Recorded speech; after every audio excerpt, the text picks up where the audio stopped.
ইতিমধ্যে আরেক দরবেশের আবির্ভাব হয়েছে। আজকে কিছুক্ষণ আগে আমি একটি সংবাদ মাধ্যমে দেখলাম নতুন এক দরবেশের আবির্ভাব এবং এক থাবায় 400 কোটি টাকা লোপাট।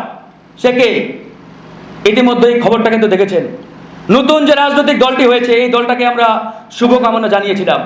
আমরা প্রত্যাশা করেছিলাম এই দলটির মাধ্যমে বাংলাদেশের রাজনীতিতে একটা আমূল পরিবর্তন আসবে, কিন্তু বাস্তবিক অর্থে তারা সেই নতুন রাজনীতির বন্দোবস্তের নামে আমরা দেখছি সেই পুরাতন রাজনৈতিক বন্দোবস্ত বাস্তবায়নের চেষ্টা করছে। এটা এদেশের জনগণ খাবে না এবং মেনেও নেবে না।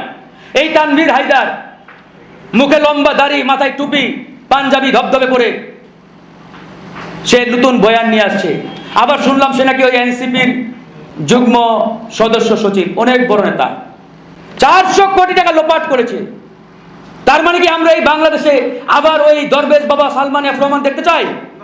এরকম সালমান এফ রহমান এই বাংলাদেশে আর কোনোদিন ফিরে আসবে না, এদেশের জনগণ হতেও দেবে না ইনশাআল্লাহ।